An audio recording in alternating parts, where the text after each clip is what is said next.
I want to talk to you a little bit about the issue that Singaporeans don't really hear about that much, budget deficits. Right. We're used to hearing about budget surpluses, but as you mentioned in the budget, we've incurred historic budget deficits. As you look towards the rest of this term of government, what is in your mind as you try to balance this off in terms of your spending, in terms of revenues? What's on the top of your mind? Well, it is actually a very, very stressful time because first, we are in a very, very severe recession, not just in Singapore, but around the whole world. And the trajectory of recovery depends very much on the trajectory of the pandemic. So there is a big cone of uncertainty. But still, I think with vaccination and with the progress that we are making, I think there is hope that we will be able to recover. Certainly, hopefully in 2021, and then, but beyond that. But even then, it will take time for us to fully recover. That said, what we are hoping over the next 4 to 5 years is that we will still be able to balance our budget during this term of government. If the recovery is as we expected, then I think we have a good chance of balancing our budget. I would like to return to a balanced budget because not only have we drawn on past reserves on 2 consecutive years, but there's also been a huge draw on the past reserves. So we do have to really think hard about how we maintain our reserves. Because the total amount of reserves that we have drawn on is very big, and I have a total of 53.7 billion. Even this year, I had to ask the President for the use of past reserves of 11 billion. Fortunately, the 52 that I asked for last year, we didn't have to spend every cent of it. So we had some leftovers. So altogether, you'll still be a net increase in our use of past reserves.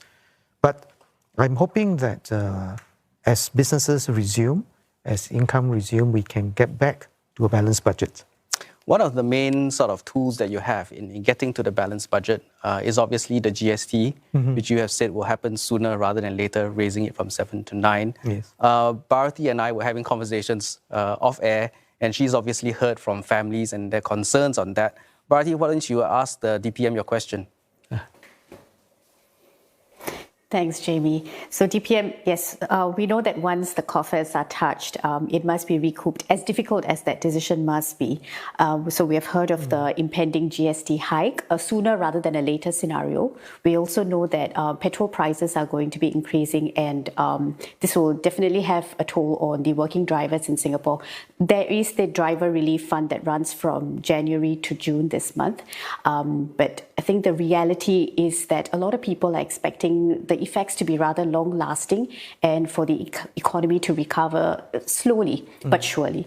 The question I have in mind is, would you have any measures that you have thought of to sort of cushion the knock-on effects of the GST hike and other price hikes that might come, especially during, as we are going through such unprecedented crisis? Yes.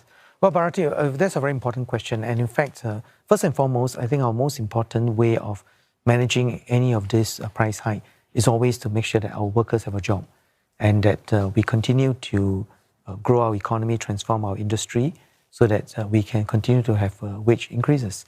So I mentioned earlier on that when you measure inequality last year, it is at a historic low. So that came out of massive transfers because our schemes were tilted towards supporting our lower income group.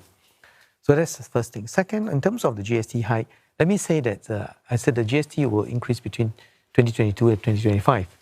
But I have already set aside $6 billion in the assurance package to provide support. So that would be another very significant support for households. So for our lower 20% of a household, it is equivalent to not paying GST for 10 years, not paying the increased GST for 10 years. And for the average is 5 years. Why have we been able to do that?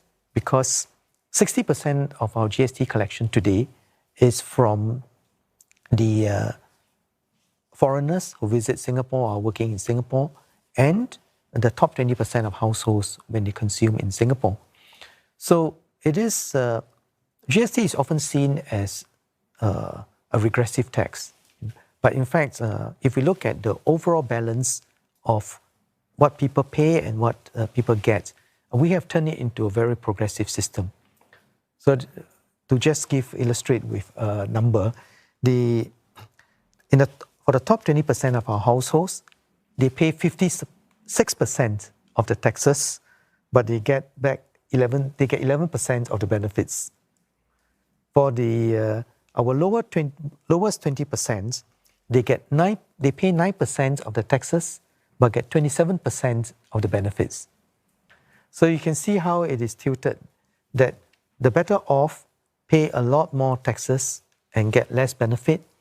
Those who are less well off pay a lot less in the form of taxes, but get a lot of the benefits. And in fact, many of our workers do not even pay personal income tax. So our system have been designed over the years to tilt our support to provide greater support for those with greater needs.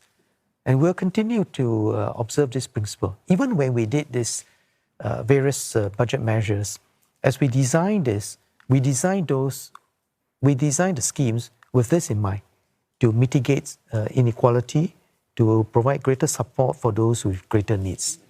So I'd like to assure everyone that we're very aware of this.